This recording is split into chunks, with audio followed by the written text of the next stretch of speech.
My timekeeping is terrible. Speaking of which, hello and welcome to Heart Standard. My name is Joe Sked, and yes, you did hear right. My timekeeping is terrible, and we are starting 5 minutes later than we were intended to. If you follow us on Twitter, as we posted out, I am joined by James Kearney on this occasion. How's it going, James? I'm very well, thanks. Very well. How you doing? Yeah, good. Looking forward to 30 minutes of dissecting Hearts 5 defeat in the bounce game to Dundee. I jest, of course, we will mention it, but we won't be dissecting any of that. No. But before I do have a sponsor's message to read out, of course, James. So I wanted to take a quick pause to spotlight our new sponsor, MPH Group. They are an award-winning family-run business excelling in home improvements across the mainland of Scotland. Specialising in bespoke kitchens, bathrooms and high-efficiency boilers, MPH Group brings your dream home to reality. They have recently achieved the prestigious Construction Line Gold Safe Contractor and ISO certifications, underscoring their commitment to excellent safety and quality management in all their projects. This accomplishment is a testament to their dedication to providing the best service to their clients. They're also proud to announce their latest KBB showroom in Dunfermline, which is now open for appointments. Experience the dedication, craftsmanship, running out of steam here, that sets MPH Group apart. Visit www.mph.group and see how they can transform your home. I think I'm going to start doing, each time we do this, maybe in a different accent or a different language. We'll see how we get on with that. But no, we are here to talk about, not maybe talk about, discuss or look back on the season so far, kind of like a three-quarter-ish season report card, but also I think it's probably a good time to take stock because it's international break and it's been quite a whirlwind kind of 2 months or so. There's been 12 games since coming back from the winter break. Actually, I think it may be 13 games. I might have. I think it is 13. It's 13. Yeah, I think I calculated from the Spartans game, and I forgot that we came back and played Dundee. I was going to say that was the one that tripped me off as well. I was looking through the games because obviously that was a rearranged match. Yes, it was meant to be earlier in the season. So, like, if you look at like fixture lists of matches that have been played, for instance, it's in the wrong place. It's not in chronological order, because it's like match day 16 or whatever it is, rather than and it actually gets played at match day 24 or whatever. So yeah, that tripped me up as well. But it is, I believe it's a baker's dozen. Yes, I've updated the tweet thankfully because we have got Twitter Plus or whatever it's called. So, I mean, this will just be pretty informal, just jumping back and forth. So, I suppose where to start. It's maybe the bigger question is the comparison to where we were in January when we I think we did do a similar podcast, and it was after beating Livingston 1-0 at Ammanville, or the Tony Mac's not going to be known as that for much longer, unfortunately. But we signed off this kind of half season, 21 games. We sat in third place, 36 points, 5 points ahead of Kilmarnock, 7 points ahead of St Mirren, and then you've got the other stragglers further behind. Now we sit 11 points in front of Kelly in third place. So how much do you think the team has grown since then? Joe, I think it has, and I think it has a fair bit. To be honest, like, don't get me wrong, there's still areas where Hearts could be a lot better, or the improvement wouldn't go amiss.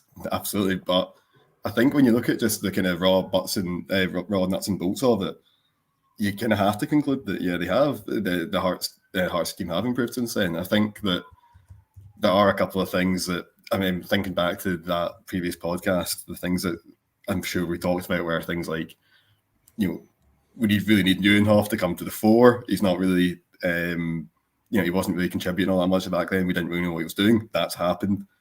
I think we spoke as well about the fact that there was an over-reliance on Shankland. And while, don't get me wrong, obviously he's still getting the majority of the goals, but as I'm sure we'll get into talking about, the goals have been getting spread around a bit more lately. There have been more goals as well. So there have been positives. And I think, I did some quick sums just before we came on, and I was looking at it, and now this is including cup games, so this isn't an ideal kind of sort of metric, I suppose, but I was looking at basically just the amount of points per game Hearts were getting domestically in the first half of the season and how much they've been doing over the last 13 games. And, in terms of points per game, it's risen from 1.8 up to 2.3. You know, that's a huge jump because Hearts have won 10 games, drawn 1, lost 2 in that run. In terms of goals scored as well, I mean, that's gone up from, it was at 1.2 goals per game, that's now gone up to 2.1 goals per game. Again, fantastic. But then the other side of it is the goals conceded was at 0.8, that's now shot up to 1.2. So there have been, you know, I think what we're seeing is that Hearts are getting more results. They have been winning consistently, which is good for the most part. There obviously have been a couple of defeats in there as well. They are scoring more goals. There isn't that same sort of reliance on Shankland, but it does come at a cost, and that is that the defence is looking a bit hasn't been as solid as it was during the first half of the season. Now that's down to obviously the start when the Hearts first came back. There's players about the Asian Cup. Obviously since then, Frankie Kent's been injured.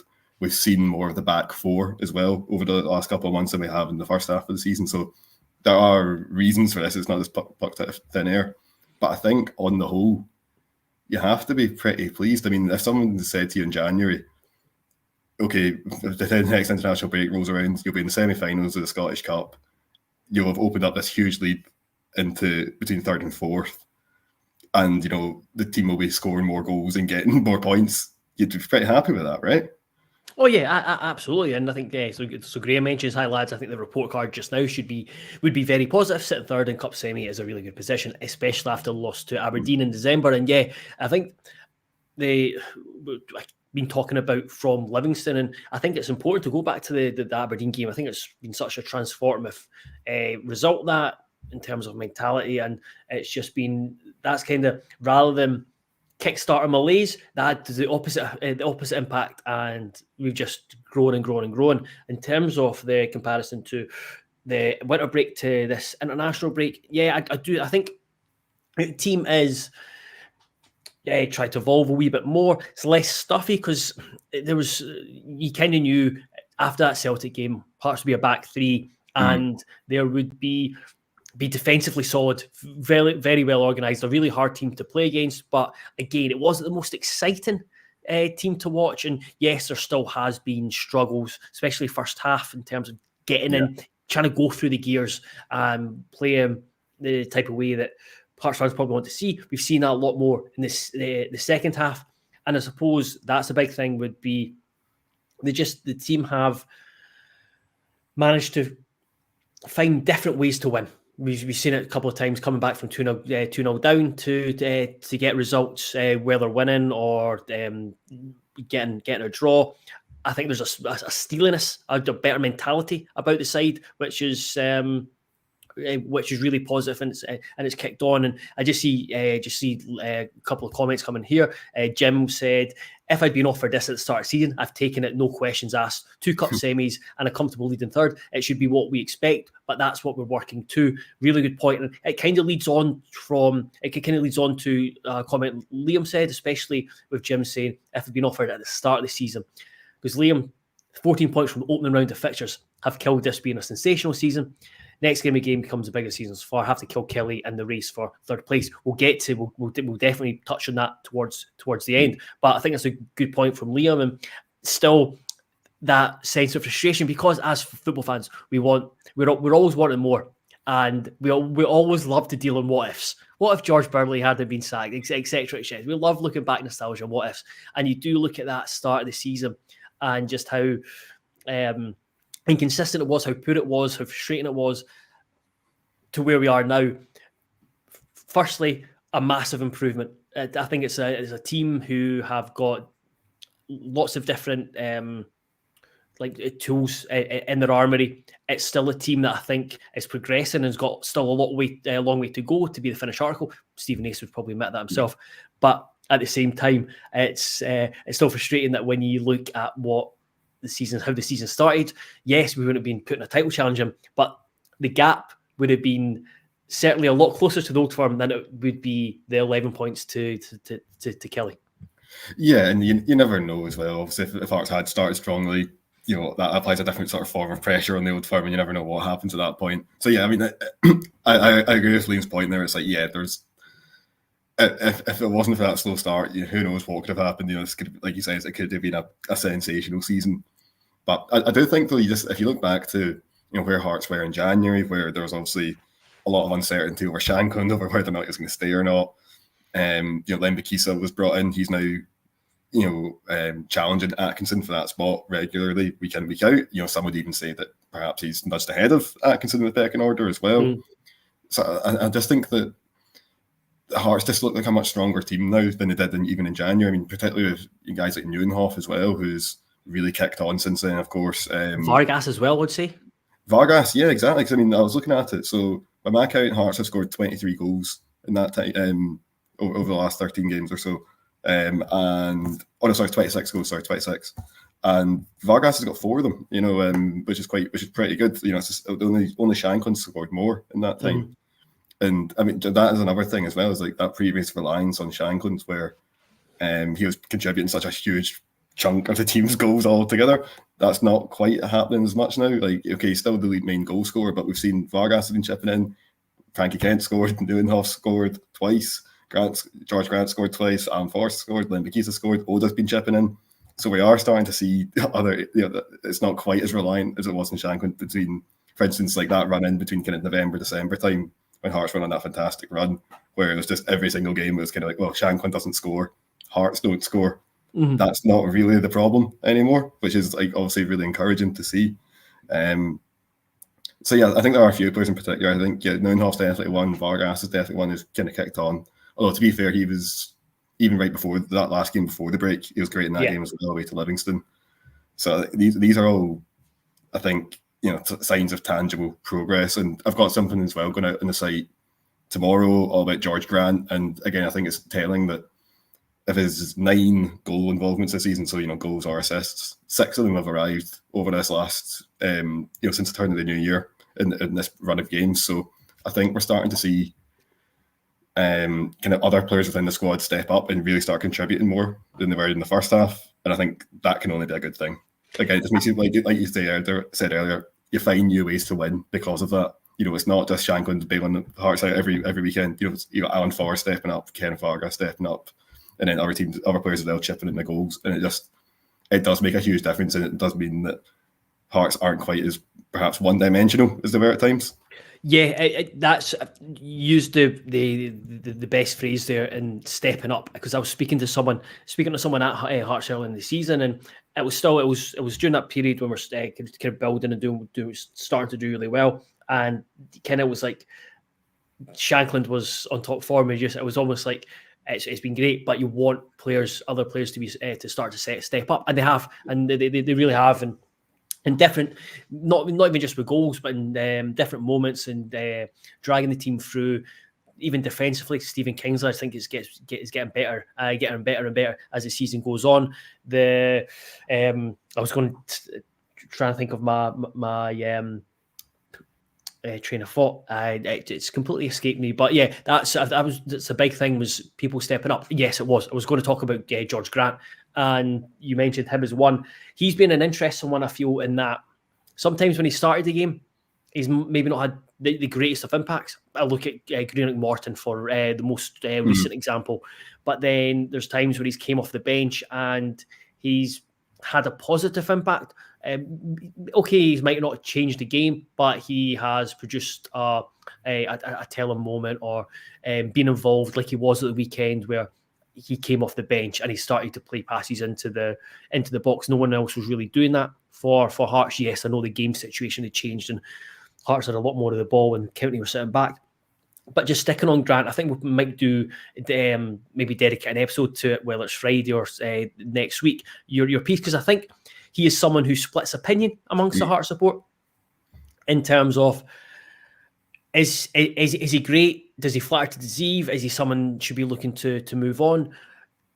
Tell me a bit about what you found from your delve into him, because I see him in his Hearts career, and I think potentially Naismith spoken about it. There's been a lot of it was we spoke to Naismith about it. That's going to go in the article.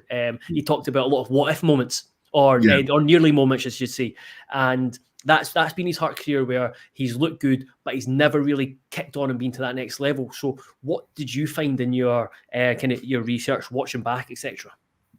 Yeah, I think that that was the thing, is like there are lots of nearly moments, particularly at the start of the season, when I know the first 7-8 games of the season, he wasn't really getting much of a look in at all.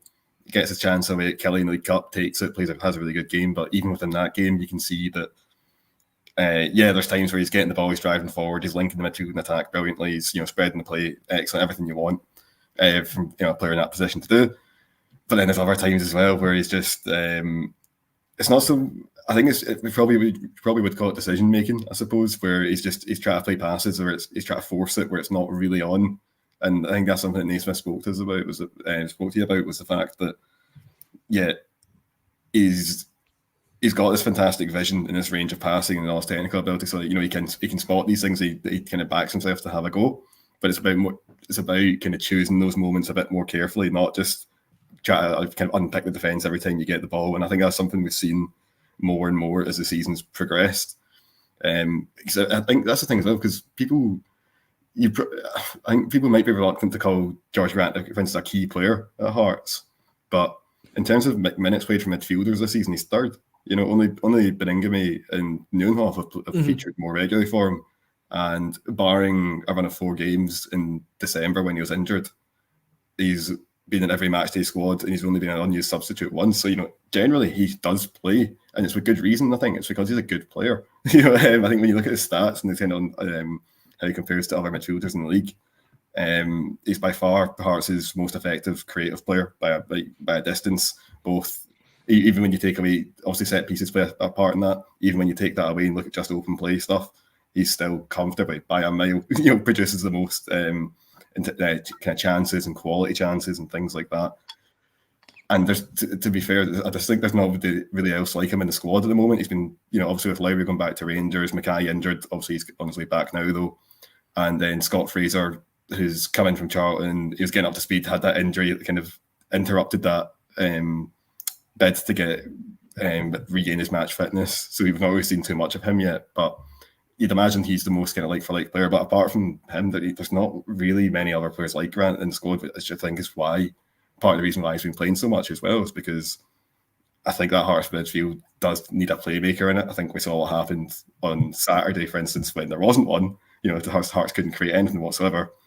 And right now he is, when you look at the numbers of it, the raw data of it, he's comfortably the best. But I do take the point where there are inconsistencies. Like, there are some games where he struggles to make much of an impact, but then in the kind of bigger games, in the games against Celtic and Rangers, he consistently stands out. Even in the games where, when Hearts got horsed 5-0 at Ibrox a few weeks back, he was, I thought he was fine. I didn't think Grant was the problem. There are other areas of the park where obviously things didn't go well, but I thought actually, for what it was worth, whenever he got on the ball, particularly during that spell when Hearts kind of threatened an equaliser, he was pulling the strings and he was at the heart of most of it.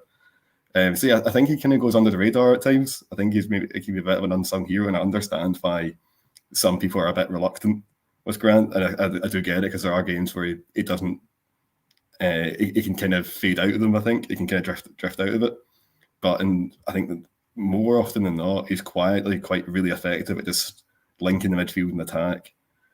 And like I say, he's basically the only person in the squad that is showing he can do that consistently. I say that consistently, but everyone else is either injured or they're up and down in terms of their form or whatever it might be. He's the only guy who's there available every week and is doing it most weeks. So again, I think it's like he's certainly not the finished article yet. And Naismith talks about that. He talks about the fact that there's never an end point. It's always about how can you get better? How can you get better? It doesn't matter if you're a teenager or if you're, in Grant's case, where you're 29. You can still always improve. And I think that we have seen that improvement over the course of the season, but it's just about now continuing to do that, continuing to refine his play and continuing just to be a little bit more careful about when he chooses to do things, because he does have these big moments in him. He's produced a few big moments already this season, and he can definitely do a bit more. It's just all about just choosing when to do it, because I think he's a really intelligent footballer and he's got great vision. He understands where everyone else is in the park, and he seems to have a bit of kind of tactical license to an extent as well, where Naismith will let him kind of figure out what's going on in the game, and he'll let Grant react to the opposition's tactics rather than saying to him like, no, this is what you do, and then you just need to go away and do it. So I think he's got a lot of strings to his bow, and I think there's a lot of positives going for him. But again, it's just that thing about now, okay, it just needs to be more consistent and do it every week, whether he's playing against County or St Mirren or against the likes of Celtic or Rangers. I would certainly. Yeah, he's someone I think a lot of Hearts fans recognise. He's a good technical footballer. I would just like to see him do more, produce more, especially goals. He scored quite a lot when he was down in England, and I can't remember who the opposition were. We were playing at Tynecastle. Might have been Dundee, might have been Ross County. Remember, they got the pass edge of the box, and it was just like the prime position. You just like, right, just find the bottom corner, and it was just like a woeful effort. And it was just like it again goes back to those kind of moments. Jim talks about feel the same way about Grant as he did about Forrest, so hopefully we'll see the same trajectory. To add, I didn't see Forrest putting in the performance he has this season, and Graham, I think Alan Forrest has been very impressive and consistent. I do think again over this wee period, Forrest has been one who's stepped up. He was starting to do that like Vargas against like Livingston and producing those moments. But yeah, I think Forrest has solidified himself over the last couple of months as a Hearts player. Is when you get to him, he's probably the most threatening outside of Shankland on a consistent basis when you get the ball to him. I think now we've got to a point with Forrest. Yes, he's now a Hearts player. He's a first-team player. Now, to take it to the next level, produce a bit more consistency in the final third or refinement, as in making those decisions. It's like decision-making maybe is not not sure if it's his decision-making. It's just the fact that he probably isn't aware. It's probably his awareness more than anything. Like you watch his execution as well, right? Where it's just like the final pass is on this. It's like he knows what he's trying to do. It's just not a very good cross or a very good pass and a very good shot, Because you watch Shankland and you realise straight away football intelligence, awareness. He knows what's going on around him. He's understanding. When you watch Forrest, sometimes he brings a bit of a chaos factor, which is great, and I think you need that as in a team, unpredictability. But there's times where you can just tell when he gets the ball, he's not really sure of his surroundings or what he's going to do next, and it's just kind of off the cuff. Yeah, I mean, there's definitely something about maybe it's just his running style, but it does look like he runs with his head down. That's just how it looks, and maybe that's not how it actually works in practice. I don't know, but yeah, you do kind of get that impression at times where he'll be kind of taking players on, and he's maybe decided already, I'm going to beat the man and get the shot, or I'm going to beat the man and hit across. When actually, once he's beat the man, something else might have opened up. But like you say, he's already kind of made his mind up and he knows already what he's going to do. So yeah, I mean, I don't think anyone would disagree that Forrest's final ball could be better at times. He gets some of these wonderful positions, and he's got that agility and that low centre of gravity that he can buy that wee kind of half yard of space just by dropping the shoulder and shifting the ball a wee bit. But yeah, I mean, and to be fair, I think we are seeing more. He is getting better in that regard. I think certainly over the last few months compared to the start of the season.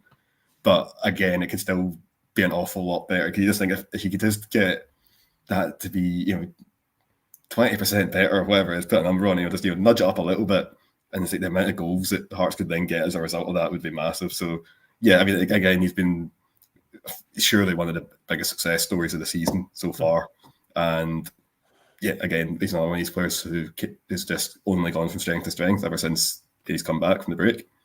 So we've talked about the positives, both players. We've talked about how Hearts have evolved as a team, scoring more goals, finding different ways to win, being consistent. What about the areas over the last couple of months that you still look at and think, right, need to improve there?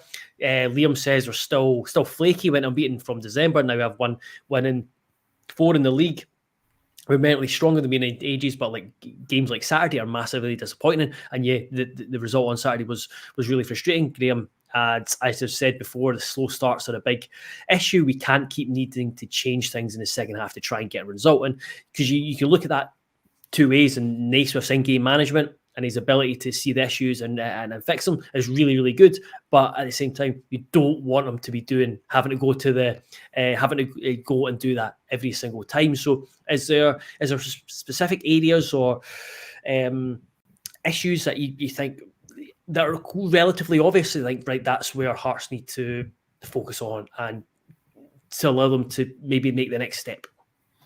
So yeah, I mean, I think one of the obvious ones is the slow starts, the first halves. We know that all too often it's not good enough, or it's even poor. We've seen it. It has been a recurring theme all season, and it is an area where, let's be honest, there's not really been much progress, if any. It seems to be happening quite a lot anyway. I think the only game where, and that certainly since January, since the winter break, the only game I can think of where Hearts had a good first half was Airdrie away in the cup, where they were 3-0 after about 20 minutes or something like that. Obviously, that's a cup tie against championship opposition, so you do take that with a pinch of salt. Particularly one that is like Airdrie as well, where it can get a bit gung-ho in terms of the way they play. Mm-hmm. So, yeah, I mean, I think that's obviously an issue. And I do think as well, just I think creativity in midfield is a problem as well. Again, like I say, I think Grant does provide that. But I think if he has an off day, or if he's not playing for whatever reason, there's still a bit of a dearth there. For all the qualities that someone like Callum Newhoff has, and he's been getting, obviously, really come onto the game, he has been brilliant. He's still not that kind of class. You wouldn't really describe him as that kind of classic playmaker as such. And I do worry a wee bit about the creativity there. Now, hopefully, obviously, Barry Mackay played, was it 60 minutes or so today in that bounce game? So You'd hope that he could come in and help out with that regard, because obviously he's got creativity in spades. But that would be one area. The other thing as well would probably just be right back, where, again, we know Bakis has come in and done well. He's definitely more of a kind of offensive fullback, though, rather than a kind of out-and-out defender. We've spoken before about, I know you've got reservations, for instance, about him playing in the right side of a back four. And I think Atkinson as well has been a bit ropey since he's come back from the Asian Cup as well. So, yeah, it's not been perfect. There are definitely still areas where there are a few concerns, or bits where Hearts should be looking to do better than what they're doing. It's not perfect, but having said that, at the same time, it is going well. And there are, I think, a big picture. I would say, of course you're allowed to have concerns. Of course you're allowed to look at the areas of the squad and go, well, that could be better. This could be better. But I think overall, it's a pretty good place that Hearts are in at the moment. So yeah, I mean, I don't know, is there anything that you'd had in mind that really stuck out to you? No, I think you've covered it really well, and I'm glad you kind of finished on that, because that's thing. It does feel at times it would be like nitpicking. I know it's easy to do, especially after the defeat at the weekend, and the fact that we lost a couple of league games recently. But you do feel it's without digging, just like looking to pick at the kind of the bones of it. But it's clear, need to get better in the first half. I think that's that's obvious, and I think that's just dealing with maybe trying to figure out teams quicker, because the thing about Airdrie was they just played their own game, so Hearts knew it's like, right, they're going to play their own game, so we'll get space, and you can see that, whereas other teams will alter, and they'll maybe put pressure on Hearts to begin with, and then sit in. Ross County did that really well at the weekend, and it's maybe just figuring things out a wee bit quicker. But I think that, and going forward, it's probably just the balance within the team, or just improving players. We've seen Anne Budge come out and say a couple of times now that the focus will be on spending money on players because there's not big infrastructure. That's really positive. I think there's areas that we've pinpointed in previous podcasts where we've talked about where need to improve. Still look at the squad, and again, another frustration is the injury situation. Just seen recently that Halkett, Barry Anderson put out Craig Halkett's to undergo minor surgery on his knee before the end of the month to see if he can resume full training. It seems to be investigative surgery rather than anything major. So just to make sure everything's fine.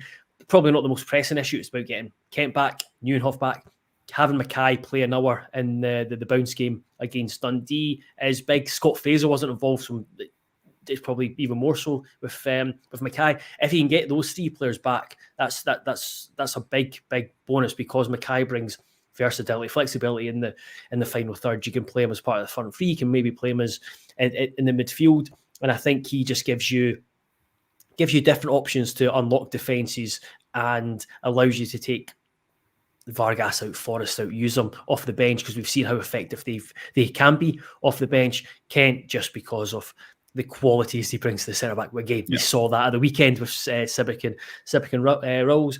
Ideally, you would have Halkett and Boyce available as well, and it just adds to it. But no, it's a really good position to be in. And like Liam said, still got an opportunity to make this a sensational season, win the cup, and it changes everything. Being in the press this evening, nonetheless, given how we folded last year. And I think that's a big thing. I do think, yes, a couple of poor results recently in the league, but I do think the team are in a better place than 12 months ago, just in terms of mentality, the balance of the squad, age profile of the squad, the fact that younger players have been involved, the trajectory the team are going, and if the team can, it's like, I think even just getting to the final, beating Rangers at Hampden is a massive step. The sooner you can get the third place wrapped up, ideal. And then if Celtic are able to beat Aberdeen, another semi-final, then you just look at the season, massive success, third place, getting back to European group stage football, and the money that brings in, and the fact that then you're looking next season, you want to build on it rather than just go through the season using Europe as an excuse for why you're doing poor in the league. Oh, of course, no, absolutely. I was just thinking as well, one thing that actually a bit of news from today that we should probably mention that I don't think we have, Peter Haring also going to get surgery. Yes. So it sounds as if that could keep him out until the end of the season, which means that he might well have kicked his last ball for Hearts, which is a bit of a shame, really, isn't it? It's a bit of a shame. It's probably how do I phrase this? It's probably again in keeping with his Hearts career. There's been he came in. I think he was actually signed as a centre back to play in a back three. He played the back three up at Cove in the League Cup, and then he was moved into centre midfield, and he was brilliant until he got a bad injury, and then that's been the case. He's came back, had a positive impact, been injured, had a positive impact, been injured. So we've not really seen him get back to his very best, but I think he's been someone that Hearts fans recognise as being such a positive addition to the club. But it's got to the point where you're thinking best to part ways, just because of is not been, unfortunately, reliable enough in terms of being able to get out on the pitch and give minutes, which is a shame. It's a shame the way it's ended, but almost fitting that it's injury and surgery that's kind of kept him out of being able to play once more in front of at Tynecastle. Yeah, I take the point. I mean, it's just because I'm thinking now his last game would have been Livingston away just at the New Year, then, wouldn't it? Yeah, and he was good. He was good. He was fine. Yeah, he was totally fine that day. But yeah, I just think that I'm sure I read somewhere earlier. I'm sure I saw somebody on Twitter say that there had been, I think, over his 5 years he's been at Tynecastle, 6 years, something like that. And in that time, he's played something like 80 odd games, and that's quite telling. I think I think that kind of sums it all up. And I saw Haring, and there's a story on the site about it. Haring kind of talking about his surgery coming up and his injury, and his future, and even he's kind of hinting at the idea of Joe, this is probably the time to move on. I think because obviously even when he was fit this season, he wasn't really getting much of a look in anyway. We should say he could still end up signing a new contract. We don't know, but it does seem unlikely. And yeah, it is, I think you're right. It is fitting in a sense that that's how his Hearts career is going to end. But at the same time, I just think that for a player like that, particularly, I think I get the sense the fans quite like him. He's quite a popular figure, and it would be just it's always nice to give players like that a good send off. Guys who've been around the club for a long time, who've contributed a fair bit during their time, and who are liked and and they're recognised as good players and popular figures. It's always nice to give them a proper send off.